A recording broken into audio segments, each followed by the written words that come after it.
Hey, what's up guys, it's the Meridian Apurture, and this is the Nintendo 2DS XL. This originally came out in 2017, however it's out of stock everywhere apart from a few places as it's been discontinued unfortunately. However, if you can find it for a good deal, then this review I hope will help you choose whether or not you think it's worth picking up. Here I have the lovely blue colour.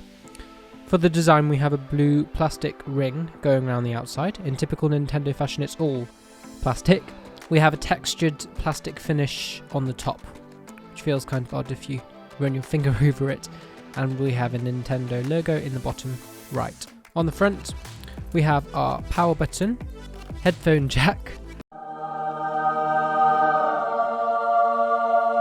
so you can use any headphones you like.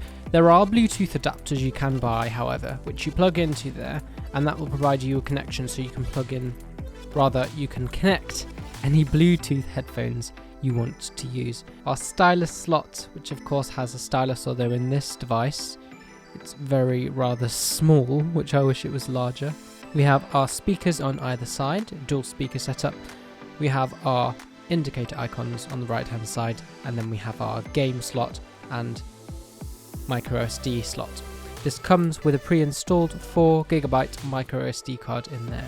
If the included 4GB microSD card isn't enough for you, then by all means you can expand it up to 64GB. On the bottom of the device we have two cameras, but they're not very good, so I would not recommend using them at all. On the rear of the device we have the charging port itself. It's Nintendo's proprietary charging port. We've got the left and the right bumper buttons, and we've got our Z buttons, and then we've also got an IR port. On the left of the device we have just the volume rocker by itself. It's not like a traditional one where you have buttons, you actually have to slide this up and down, so it really is very old technology. And on the opposing side there's nothing, it's just blank. The hinge itself is like every Nintendo device. It kind of reminds me of Samsung's foldables nowadays. So it has 3 different positions, so when you open it, it will click into position. If you open it a bit more, again clicks, and then it also goes flat. So that's 3 positions you can use it in.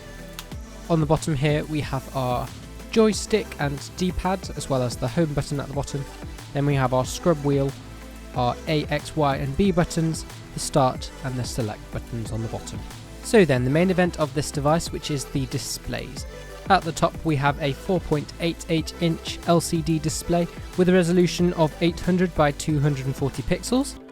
The bottom display is a smaller 4.18 inch, but we also have 800 by 240 pixel resolution. That equates to about 97 ppi. Unlike capacitive technology, which reads your finger or skin, this actually requires pressure, so you can use any device, including plastic styluses like this. You just press, of course, and it works. Everybody knows how these displays work. You can see little jagged edges and things if you're a pixel peeper, but for most people, because you're playing games on it and it's a DS, it's perfectly fine. Resolution aside, they are decent displays. The colour is very nice. They do well indoors, but when you're outdoors in bright sunlight, they don't hold up quite as well. Nevertheless, it's a nice experience, and I think this XL size is a rather nice size. Just for comparison, I thought I would compare my Galaxy S10 to this device so you can see the real difference in displays. Now, if you look at the S10, excellent viewing angles. You can still see all the icons on the screen from said angle. If I compare this,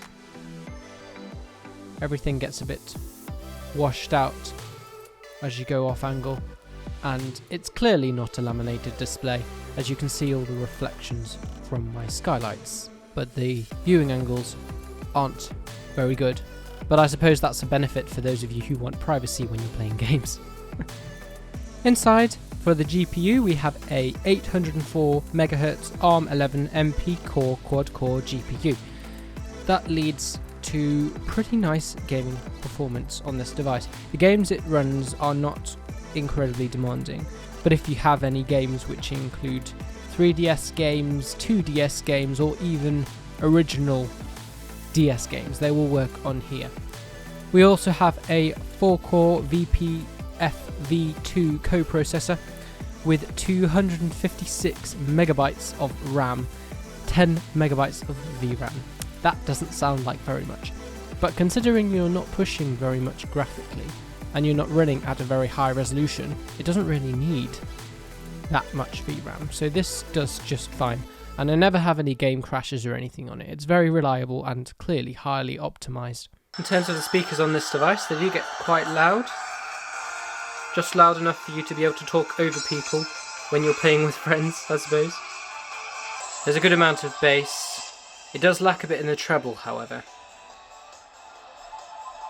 So they're not the best speakers in the world, but they are built in.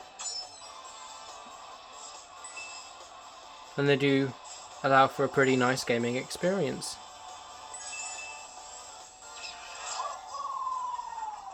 The only issue I really have is that unlike the 3DS XL, it doesn't have speakers up here.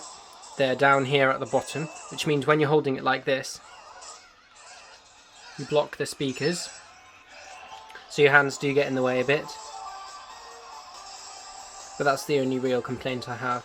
You have to kind of adjust your grip so your hands are more to the side and have your fingers pressing on the buttons and holding the device rather than gripping it in your hand like so.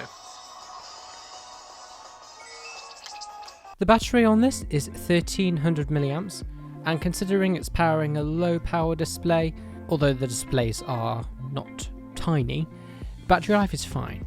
It could be better, but by all means it's not terrible. So you can last 3 or 4 hour gaming sessions with friends, although you will need to have a charger handy to plug it in if you want to continue playing for longer than 3 or 4 hours.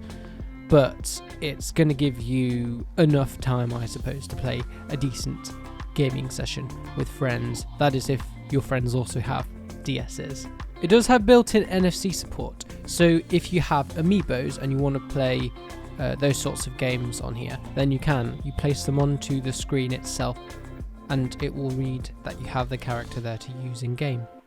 As I said, it does have cameras built in, but I would not recommend using them as the quality is not very good. There's no dynamic range, it's very washed out, there's a high lack of detail, but considering this device does not have cameras to focus on, pun intended, it's fine. It will be useful if you need to like take pictures of your amiibos and send them to friends or whatever, but they're not flagship phone cameras by any means at all. We have Wi-Fi 802.11b and G instead of 802.11 AC. That's not as good as AC, it's a bit weaker, you don't have as much range, and you won't get speeds quite as fast as AC. But it's got Wi-Fi built in nevertheless, you don't have to have an Ethernet cable plugged in when you're using this device. In terms of availability, it's less available than it used to because of course the DS has now been discontinued, and you can find it for about £100 or $120. But again, that will vary depending on what version you get. As an all-round Nintendo DS, this is probably the best you're going to find. Personally, I think this is the best design, minus the speakers being on the bottom, because versus the 3DS XL, which just looked a bit old and a bit cheap. This looks a bit more premium. It looks a bit more like a phone at the top, even though it does have incredibly thick bezels. I was thinking you could put something in these areas here, like speakers, but of course they didn't do that. But that's my review of the Nintendo 2DS XL. I do hope you guys enjoyed the video. Please leave a comment, like down below, subscribe, and hit the bell icon to receive notifications every time I post a new video. I will have another video coming up next week, so please do stay tuned, have those notifications on, and I will see you in the next one.